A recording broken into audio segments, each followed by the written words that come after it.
بسم اللہ الرحمن الرحیم الحمد للہ رب العالمین والصلاة والسلام علی سید الانبیاء والمرسلین وعلی آلہ واصحابہ اجمعین۔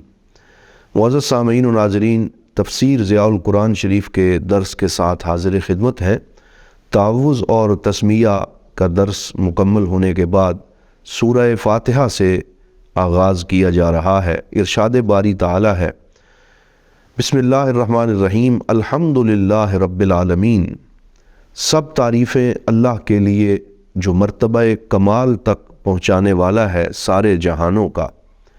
ہر خوبی و کمال جس کا ظہور اختیار اور ارادہ سے ہو، اس کی ستائش و ثنا کو عربی میں حمد کہتے ہیں۔ تو اس لفظ حمد نے اس حقیقت کو بے حجاب کر دیا کہ اللہ تعالیٰ کا صفات کمال سے متصف ہونا اضطراری اور غیر اختیاری نہیں، بلکہ اس کی اپنی مرضی اور ارادہ کی جلوہ نمائی ہے۔ کمال کہیں بھی ہو، جمال کسی روپ میں ہو، اس کی کرشمہ سازی ہے، اسی کی با اختیار تدبیر کا اعجاز ہے۔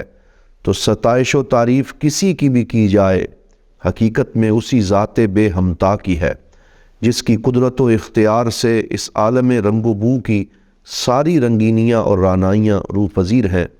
اس لیے فرمایا الحمدللہ۔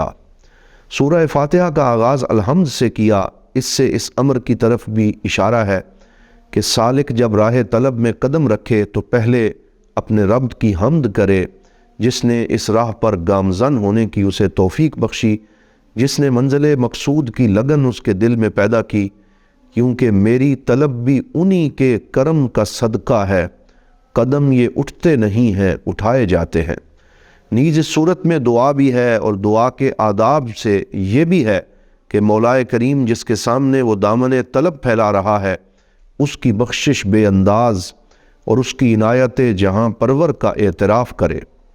رب مصدر ہے، اس کا معنی ہے تربیت، اور تربیت عربی میں تبلیغ الشیء الی کمالہ بحسب استعدادہ الازلی شیئا فشیئا۔ اس کا معنی یہ ہے کہ کسی چیز کو اس کی ازلی استعداد اور فطری صلاحیت کے مطابق آہستہ آہستہ مرتبہ کمال تک پہنچانا۔ اللہ تعالیٰ کی بے شمار نعمتوں سے منعم علیہ کے اعتبار سے اعلیٰ ترین نعمت تربیت ہے۔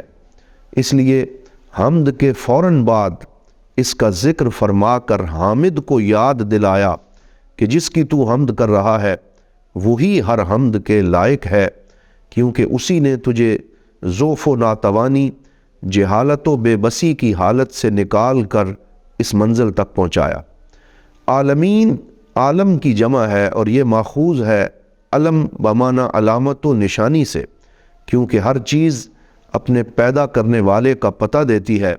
نیز اس میں اس لطیف نقطے کی طرف اشارہ ہے کہ اسلام کا خدا کسی خاص قوم، نسل اور وطن کا خدا نہیں، تاکہ اس کی نوازشات کسی خاص قوم اور نسل کے ساتھ ہی مخصوص ہوں، بلکہ اس کی ربوبیت کا رشتہ کائنات کی ہر شے کے ساتھ یکساں ہے، اور اسی لیے اس کے لطف و احسان کے سب مساوی طور پر حقدار ہیں، بشرطے کہ وہ اس کے احکام کی بجا آوری سے اپنے آپ کو اس کا اہل ثابت کریں۔ پھر ارشاد فرمایا الرحمن الرحیم، بہت ہی مہربان، ہمیشہ رحم فرمانے والا۔ مالک یوم الدین، مالک ہے روز جزا کا۔ مالک کہتے ہیں المتصرف فی الاعیان المملوکۃ کیف شاء، وہ ہستی جو اپنی ملک میں جو چاہے کر سکے۔ اس لفظ سے ان عقائد باطلہ کی تردید ہو گئی جن میں ہندوستان کے مشرک اور کئی دوسری قومیں مبتلا تھیں، یعنی خدا ہر مجرم کو سزا دینے پر مجبور ہے، اسے معاف کرنے کا ہرگز اختیار نہیں۔ قرآن نے فرمایا وہ مالک و مختار ہے، اور ہر چیز جن و انس سب اس کی ملکیت ہے، جیسے چاہے ان سے سلوک فرمائے۔ اگر مجرم کو سزا دینا چاہے تو اسے کوئی روک نہیں سکتا، اور اگر بخشنا چاہے تو اسے کوئی ٹوک نہیں سکتا۔ یوم الدین میں دین کا معنی ہے حساب اور جزا۔ لبید کہتا ہے حسادک یوما ما زرعت و انما یدان الفتا یوما کما ہوا دائن۔ ثواب و عذاب کی تعبیر لفظ دین سے کی ہے تاکہ پتہ چلے کہ یہ ثواب و عذاب بلا وجہ نہیں بلکہ ان کے اپنے اعمال کا طبعی ثمر ہے جس سے مفر نہیں۔ مقصد یہ ہے کہ انسان گناہوں کی لذت میں کھو کر ان برے نتائج سے بے خبر نہ ہو جائے جو رونما ہو کر رہیں گے۔ اپنی عمر ناپائیدار اور اس کی فنا پذیر راحتوں اور عزتوں پر مغرور ہو کر اس دن کو نہ بھول بیٹھے جب کہ انصاف کے ترازو میں اس کا ہر چھوٹا بڑا نیک و بد عمل تولا جائے گا۔ اس میں شک نہیں کہ وہ رب ہے، اس میں کلام نہیں کہ اس کی رحمت بے پایا ہے، لیکن اس کی یہ صفت کمال بھی ہر وقت پیش نظر رہے کہ وہ عادل ہے۔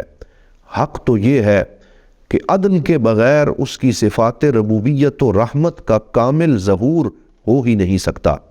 کان کھول کر سن لو، وہ دن آنے والا ہے جب سطوت و جبروت کے سب موہوم پے کر مٹ جائیں گے، اکڑی ہوئی سب گردنیں جھک جائیں گی، ظاہر و باطن میں اسی کی فرما روائی ہوگی جو حقیقی فرما روا ہے۔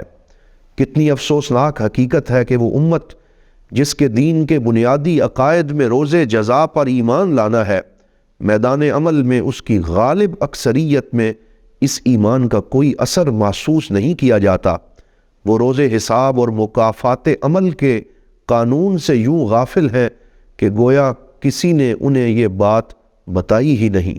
تو حضرات محترم، سورہ فاتحہ کی آیت نمبر 3 تک ہم آج اپنے پروگرام کا اختتام کرتے ہیں، اور یہیں سے انشاءاللہ آئندہ پروگرام میں حاضر خدمت ہو کر سورہ فاتحہ کی تفسیر مکمل کی جائے گی۔ اس وقت تک کے لیے اجازت دیجیے۔ اللہ حافظ، والسلام علیکم ورحمۃ اللہ وبرکاتہ۔